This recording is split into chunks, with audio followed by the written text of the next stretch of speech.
Watching Wrestling Republic's daily broadcast, your one-stop shop for professional wrestling insight, news, and reviews on a daily basis. It's a Wednesday, we have a lot to talk about, and we've got so much to talk about that I need a stellar panel, and indeed I do have one. And let's kick things off with the co-host of the show. How are you, Clark? Fired up to be here as always. Happy Wednesday, everybody. It's been a fun week so far.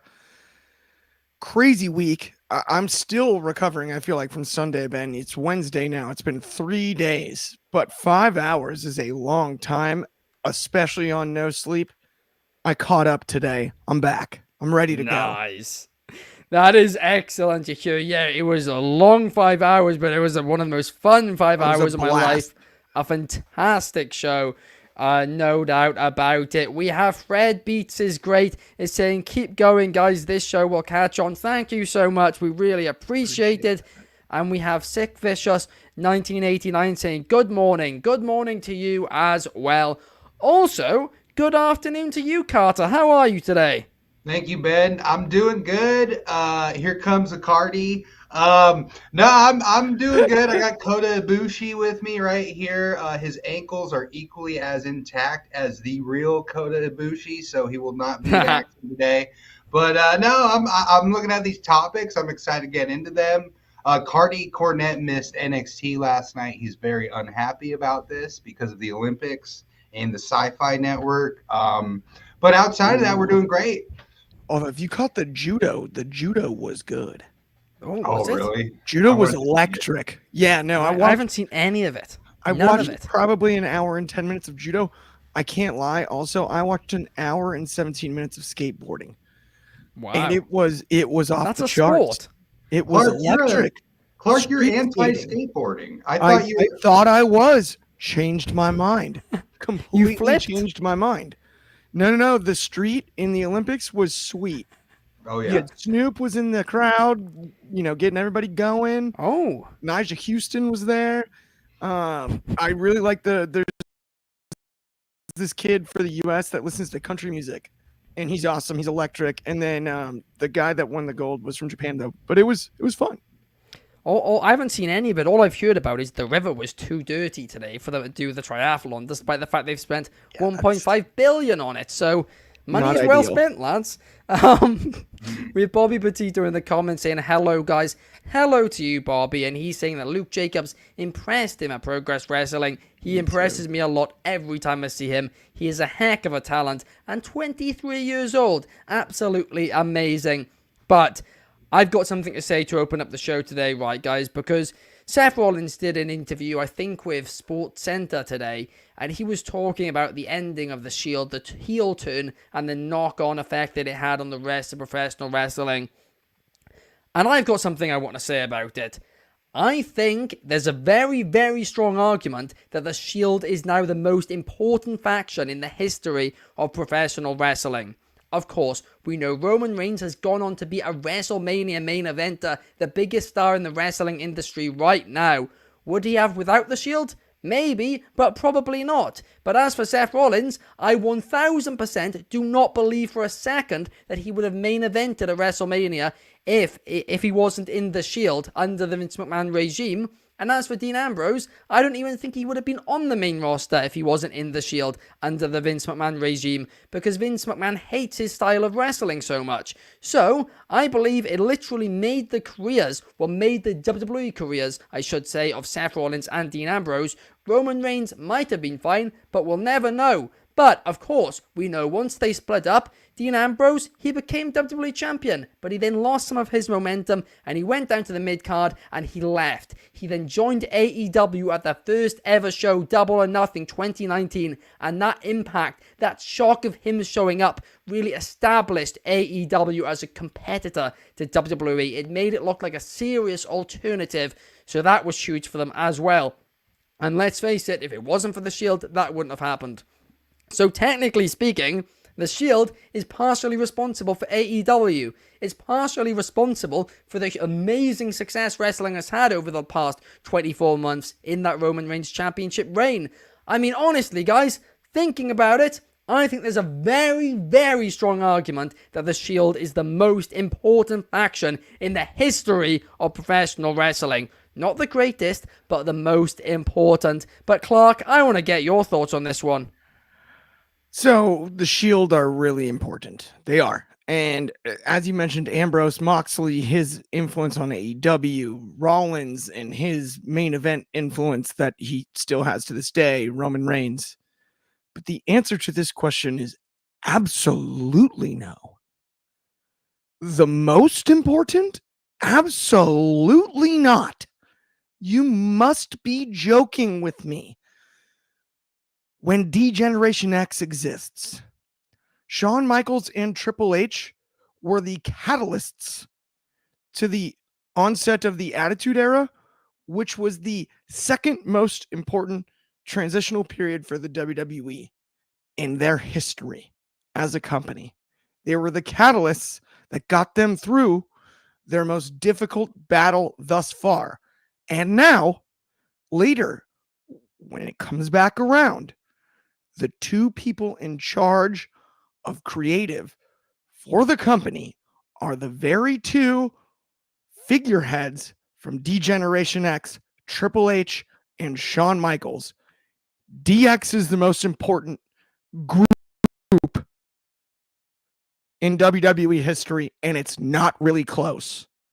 It's really not. You can say what you will about the rest of the group and how they went. Billy Gunn's a champion in AEW. Road Dogg has worked in creative for the WWE for years. We lost Rick Rude in China. Rest in peace.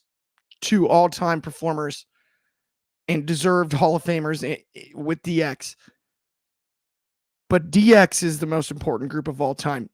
The Shield easily is second place. I am not trying to bury the Shield in any way or devalue their importance, invalidate them in any way. They're easily second all time, in my opinion. And don't come at me with like the mega powers or anything goofy like that. It's DX, then the Shield in that order in WWE history. I see the argument for DX, but I think you're making the wrong argument here. I don't think it should be DX you're arguing. I think it should be the Click.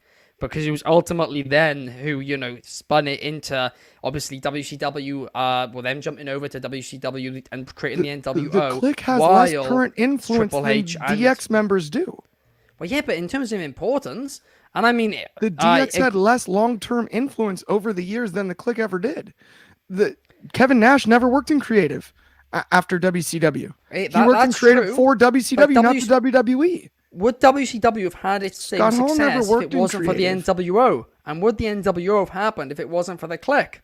No, that's fair too, but WCW is not a factor in this conversation. It's the WWE group. Right, it is. WCW is owned now, but the rivalry at the time, they were rivals. WCW was owned by Turner. It was a different company. That doesn't count to the most important group for WWE ever. Yes, does WWE? To be fair, I said wrestling history. It's just for the title for SEO. But WWE group ever. It's WWE group ever. That's just the title for SEO. I genuinely mean wrestling history. Okay, well, if we're doing wrestling history, then the answer is the NWO. Because the answer is the NWO 1 and DX and then Shield 3. Easy. Really? For sure. And the reason it's the NWO is because the NWO is when wrestling became cool in its most difficult market. The 90s were so different than the 80s. Wrestling was very cool in the 80s. Early 90s, it became uncool in a way that I've mentioned even on this show from, there's certain years in that 2010s where it got a bit stale for me in the TV PG era with a few things. Right? That was the early 90s to many. Thankfully, I was a toddler. So I enjoyed the corny gimmicks and things like that. The transition into the late 90s, it was started by the NWO. It was not started by DX. The NWO changed the mindset, the booking. They provided more realism. That's true. They used their real names. They used their real likenesses. They used references to pop culture in a way that wasn't utilized previously. That was a revolutionary group to me for pro wrestling history. The NWO would be number 1 most important, DX 2, but I would put the Shield at 3. Fair enough. I mean, we have quite a few comments here. We have Sid Vicious 1989 saying, without the Click, there would have never been the Shield. But when it comes to the peak of wrestling factions, it's DX and NWO. I mean, I would agree with you, Clark, that the NWO are the greatest faction ever. That's where I do agree. But in terms of the knock-on effect, I mean, I don't actually know if the NWO, because of obviously WCW's failure, ended up having the same amount of importance as it could have if WCW succeeded. Believe, if we're taking away the WWE part of that context of the conversation, because I took the question that way, if it's all-time wrestling, I don't believe that Austin, Rock, I don't believe the Nation, I don't believe that DX, I don't believe any of that happens without the NWO. That was a response. It wasn't a reaction. It was a response. It was a response to WCW. No doubt. The faction warfare that was started by that and the shift in creative for the audience, I think it was the most important in wrestling history. It modernized it. It brought us past the kayfabe era after the business had been exposed in multiple ways. Right? I mean, the Montreal screw job is right in the middle of this period. The Click, yes, but the Click has never been an on-screen. It's never been a true on-screen group. I understand we know the lore of the Click and the value of the Click, but I think that's unfair to lump the two together because I think there's a broader and more important conversation when it comes to NWO DX and their influence on the industry. No, the on-screen point, it is a very fair point, to be fair, that one. Where it is actually too fair. It's crazy to think that they weren't actually on screen now. Because, I mean, they actually went into the... Maybe I'm wrong. I swear they went into the Hall of Fame together, didn't they? I swear the Click is in the Hall of Fame together. I believe the Click is now in the Hall of Fame, but the original one was DX and the NWO both went in. Yeah. And then they did the Click, I believe, as like a posthumous thing when Scott Hall passed away. Correct me if I'm wrong on that, if any audience member knows. But if my memory serves me correctly, I think that's how the order. Find out now. But no, I mean it is a good point, and it's a really interesting argument. I will say one thing, right? I do think there is an argument for 5 of these factions. We've named 4 of them. The other one is Bullet Club, where you can argue maybe that had the knock-on effect for AEW. Now, that's not what I'd argue, and I'd say very much on the list they are 5th. But it did technically have that knock-on effect. It did have a knock-on effect which changed certain things. I'd put the Horsemen way before Bullet Club. Importance, I don't know. The 4 Horsemen, for sure, because the other thing is... I don't know either of those. The factions-wise, the Horsemen, there aren't true... overwhelming numbers game type factions, if not for the 4 Horsemen. And that in and of itself is such a contribution to wrestling. This is such a history just tickles my fancy when it comes to this kind of stuff. But yeah, like, because I love the Bullet Club too, and they deserve a shout out. Honorary mention at very worst, and I think top 5 to your point makes a lot of sense. I'm trying to think if there's one other I might squeeze in there, maybe Evolution, to be honest. That's what I was thinking about earlier when I was like, Evolution. But I would put the Horsemen ahead of Evolution because I don't think there's any Evolution without the Horsemen. I mean, the Horsemen was the original numbers game faction. There's 4 of them, and if they're in a tag team rivalry, you have the 2 singles guys. If they're in a singles rivalry, you have the tag team and the other singles guy. And so they always have the advantage, as well as whether it be JJ Dillon or whoever it is. The other one that deserves an honorable mention is the Heenan family. Heenan. Oh, that's a good point. Heenan family deserves an honorable mention on this list for sure. That you cannot go without saying the Heenan family when you're talking about groups all time. Yeah, no doubt about it. And the comments here over on Instagram seem to be saying the Click. There are a lot of Click comments. But Fred B is the GOAT is saying the Shield is the most important in this era. I think we can then again, them or the Bullet Club, I guess, is the argument there. But I'd 1000% put my money on the Shield. Rick Taylor saying, I never try to agree with Clark, but he is 100% right. The NWO changed the entire audience. They did reach a market which was not being targeted. That is a great point. Soul is saying the Shield were the catalyst to this period of professional wrestling and the highest grossing, so he would say they're the most important group wrestling worldwide. Bobby Petito is saying Seth Rollins would have been a Triple H guy. I 1000% agree, but without the Shield, I don't know if he would have been a Vince McMahon guy, but I certainly don't think Dean Ambrose would have been. But Carter, what do you think?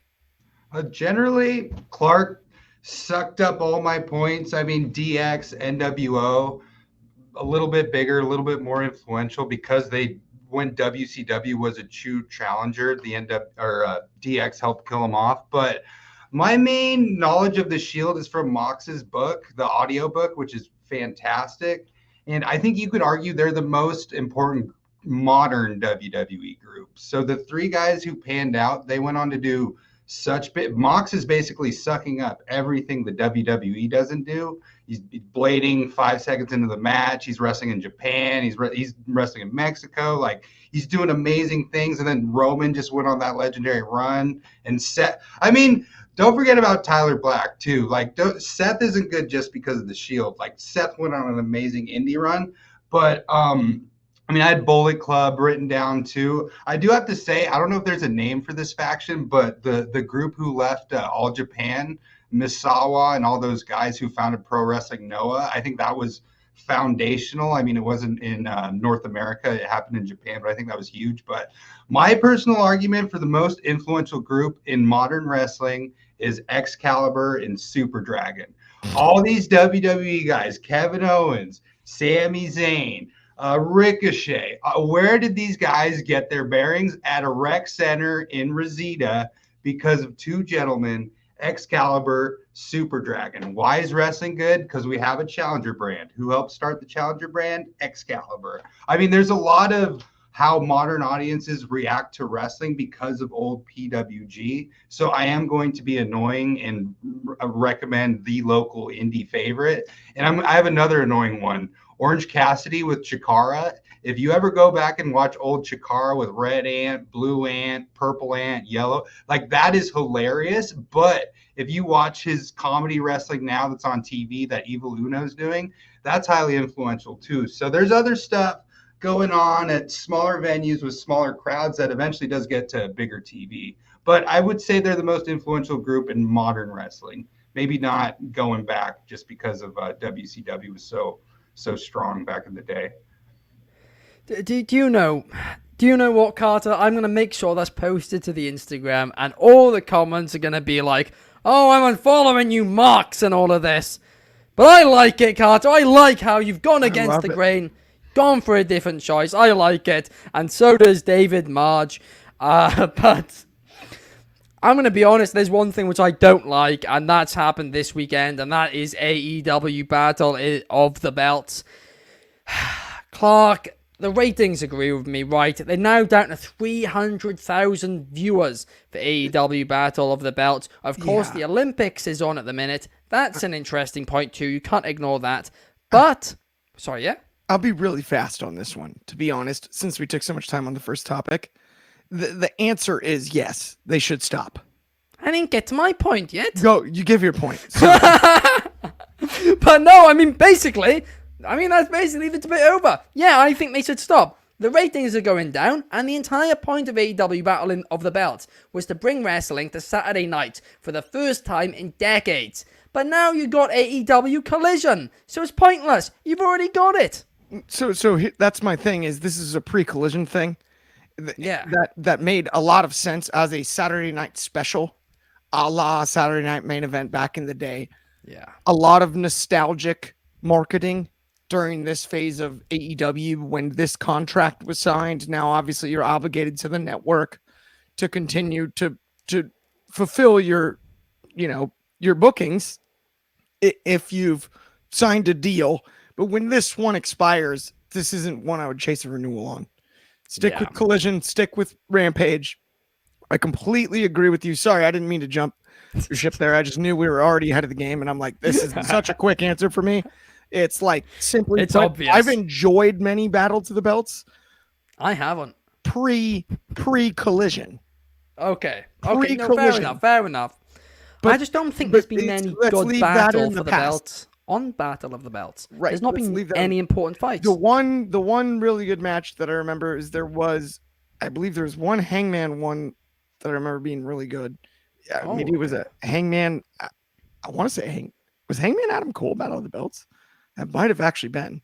Really? I believe it was. Maybe. And then I actually believe that the Thunder Rosa and Dr. Britt Baker cage match was on Battle of the Belts as well, which I enjoyed. I think that was, That was either Rampage or Battle of the Belts, but I think it was Battle of the Belts, I enjoyed those two, but that's about where it ends. And let's leave that one in the past. I'm with you. Exactly. And Bobby Batista agrees. He's saying AEW should stop doing Battle of the Belts. And Numero One says they should definitely stop doing it because no disrespect to the show, but 90% of the time, nothing really happens on it, especially with Collision. That was a very, quick topic, wasn't it, Clark? It was short and sweet. We're straight to the point. But I want to get straight to the point about something else, and that something is Next Level. Now, if you guys don't know what Next Level is, basically they've taken all our social media links and they've chucked them in one place, and that one place is nxconnect.me/Wrestling Republic to see all our content across all platforms linked all in one place. Also, they have a free app. You get their app, you download it, there's an exclusive wrestling section on their app just for wrestling content creators. It is good, it is free, you got nothing to lose, so I recommend doing it. Again, all our links are there, nxconnect.me/Wrestling Republic to see all our content across all platforms linked all in one place. But, talking about all in, could Goldberg have shown up at All In last year? Because a lot of people thought that he would. There was a lot of rumors going around, but he sat down for an interview with Chris Van Vliet this week on Insight with Chris Van Vliet, and he said, I was never close to agreeing a deal with Tony Khan.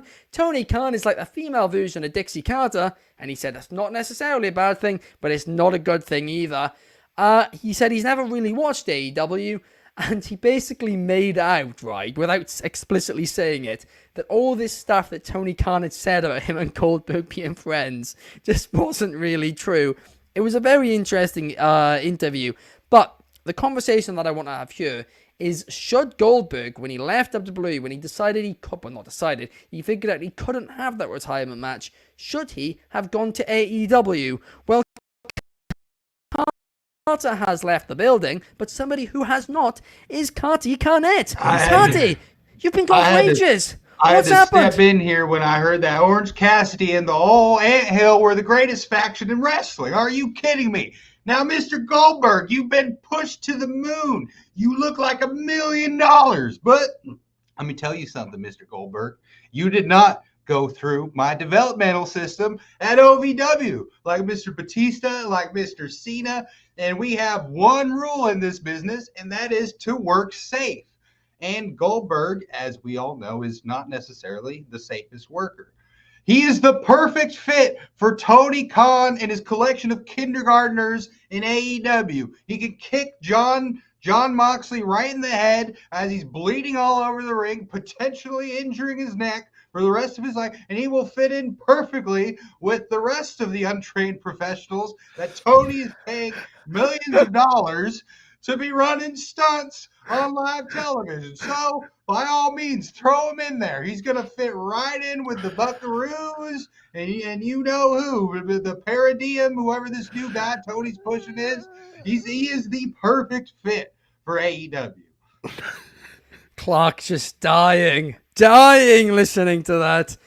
Oh, wow, Carty, we've missed you. I needed that. Wouldn't you say, though, then, by that logic, that Goldberg going to AEW would make it worse? It would make it even more infuriating for you to watch on a weekly basis. You can't use logic with Carnett. Good dude, Goldberg, Darby, Texas Death Match, Moxley special guest referee. Put it in the middle of the week instead of a pay-per-view. It's, trust me, all you gotta do is put your head in Tony Khan's body, and you can book these things. Oh wow! Oh wow! Broken into pieces. Cut my life into pieces. I'm telling you, Somebody needs to call out this danger.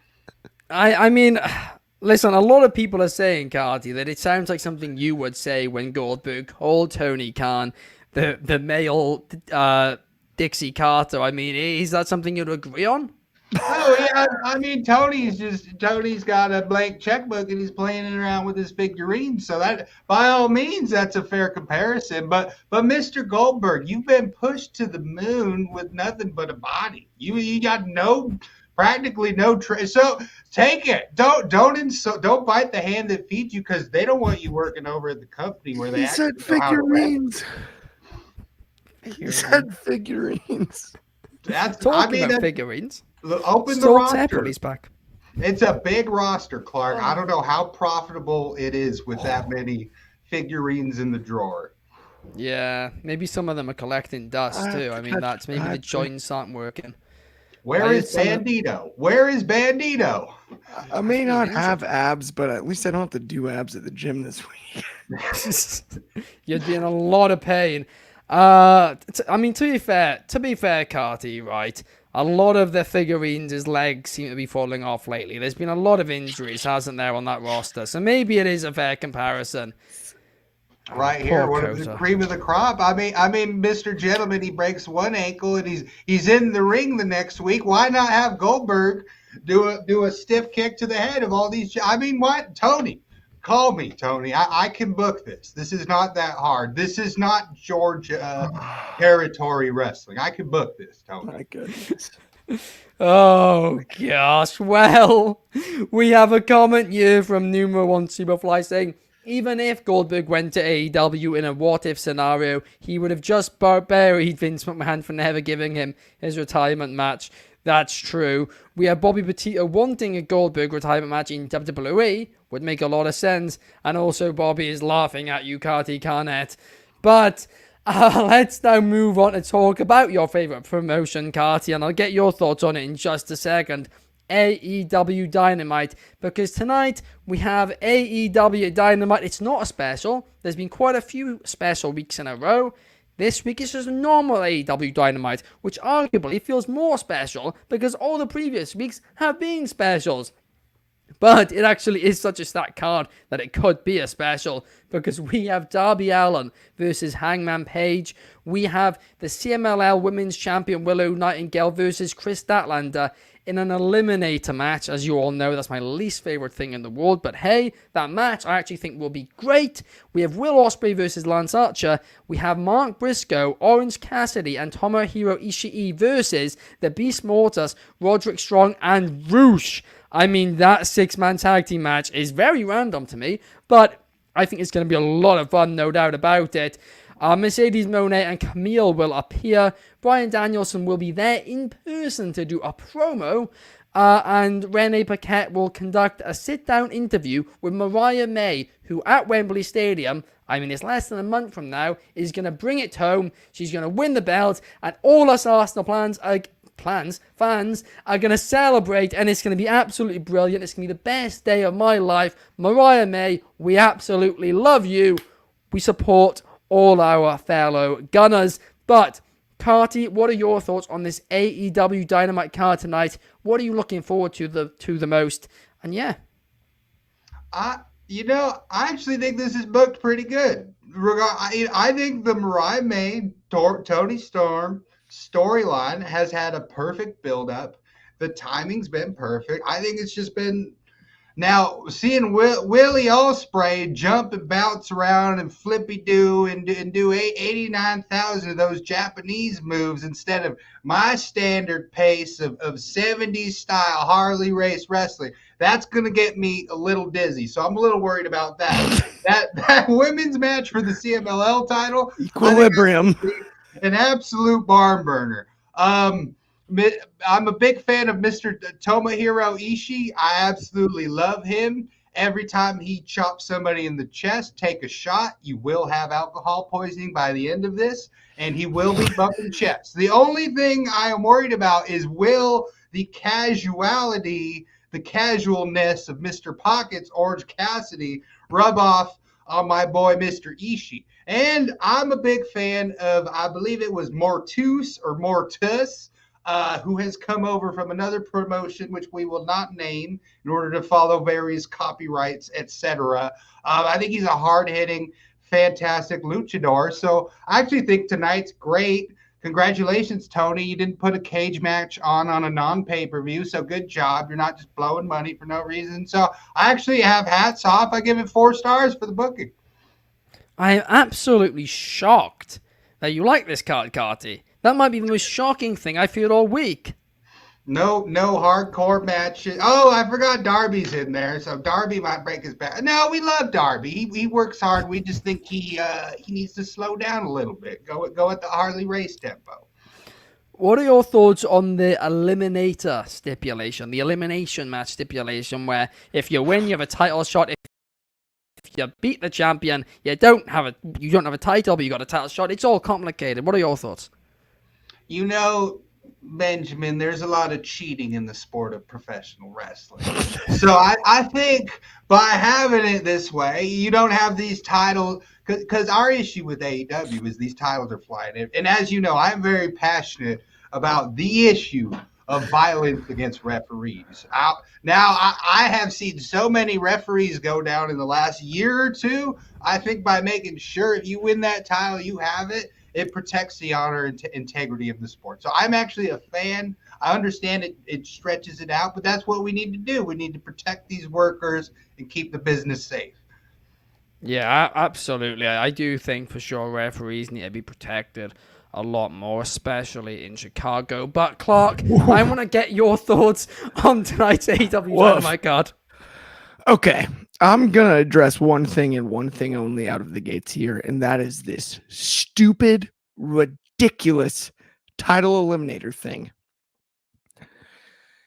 And I've watched The Dark Knight enough times to know that sometimes heroes don't necessarily wear capes. We have one hero who can solve this problem forever. Bury this concept so that it will never, ever, ever be used again. In the words of a previous concept that we've used over here at Wrestling Republic, we'll be sending it to wrestling hell. That's Maxwell Jacob Friedman. He can solve this problem.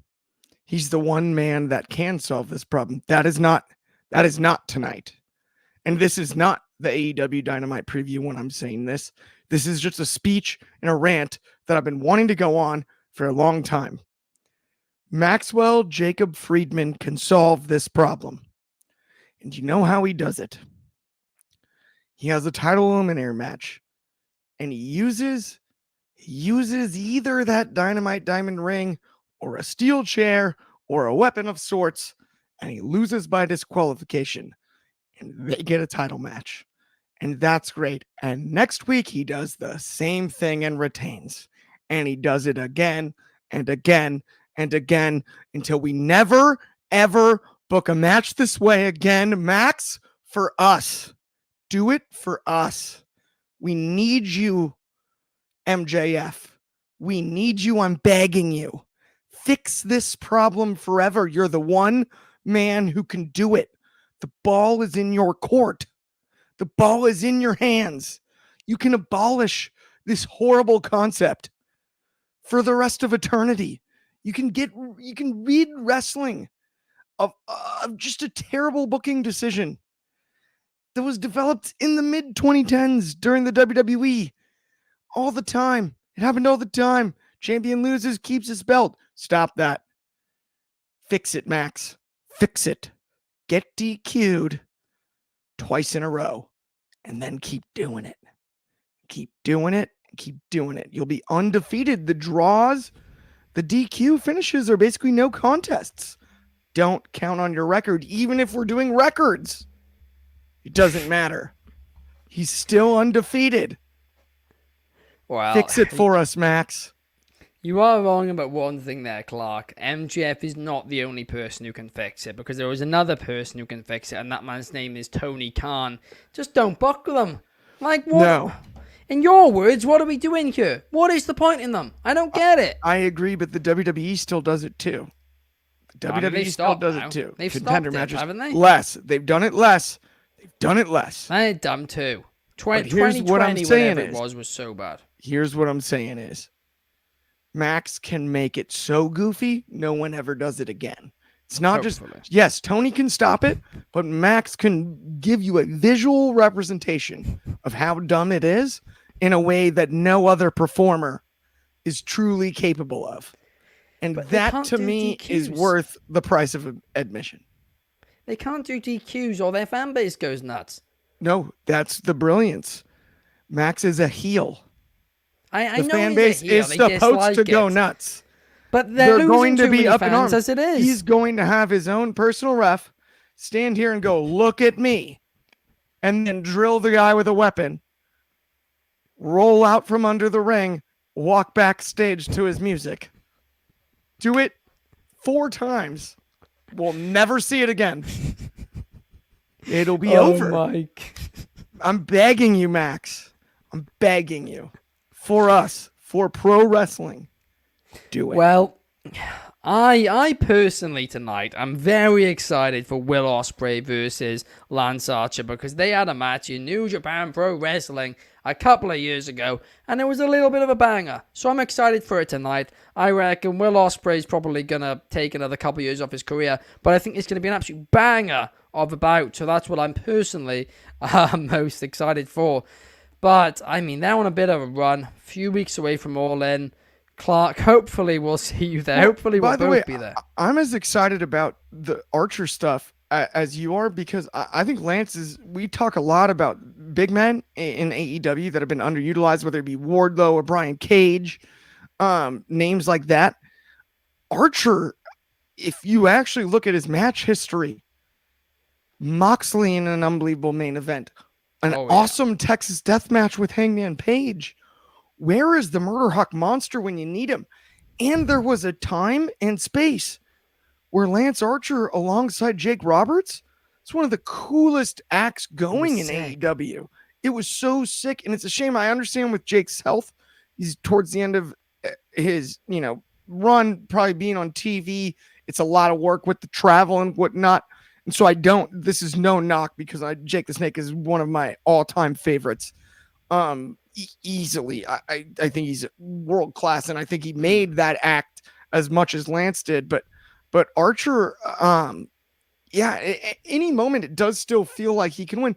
I mean, I'll never forget him dragging 2 guys out at Rampage in the first year I went to Rampage in Chicago, way back 4 years ago. He just dragged 2 guys out and threw them down the stage and then squashed both. I remember in the New Japan Pro Wrestling G1 Climax a few years back too, I think it was just before the pandemic. I think it was the one Moxley was in as well, 2019. He was just having banger after banger. But it's so frustrating because for years we were talking about Vince McMahon just not booking smaller guys correctly. For years and years we were going on about that. Tony Khan is the opposite problem. He's had so many fantastic big men on this roster, from Wardlow to Lance Archer, just to name 2.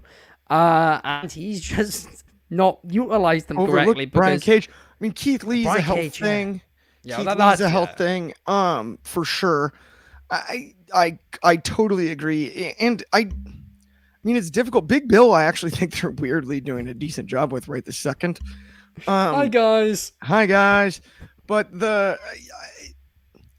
when you're talking All In to the other factor tonight that we didn't even bring up, I really am interested to see what they're doing both with the TBS title and the Women's World title tonight. Yeah. There's has to be segments. I don't know that we see Tony Storm until All In. Right, I actually don't know that we do. We saw her on Collision. Again, I'm thinking. No, we will. I don't know. Well, I think she'll attack Mariah May in her interview with Renee Paquette tonight, and I think she stays away. I think she's gonna stay away and let that one marinate a bit more, and let Mariah drive the car as far as all the talking, because Tony has done that thus far. So I think there's going to be a few weeks here where we don't necessarily see Tony. Yes, we had the follow-up Collision promo to really set everything up and that whole encounter. I think now it's Mariah's turn to be in the driver's seat and drive the storyline for a few weeks, because we do still have time. That's my Exactly, only we do. that's my only thought there. That is the one thing with All In this year. They actually are giving storylines time, but Bobby Petito saying that he misses Powerhouse Hobbs. That's another one. Hobbs. See, Hobbs. it's just they just Yes. ruin all these big guys. Tony Khan does not like big, sweaty men. Anyway, on that note, guys, thank you so much for watching. Thank you to... Oh, I'm in the wrong place for once. Right, thank you, Clark. Thank you, Thank you, Carty. And Health Carter, thank you as well. Thank you, everyone, for watching. Please like and subscribe, and we will see you guys tomorrow, same time, same place, to talk a little bit of Dynamite. We'll see you then. Ba-ba-ba.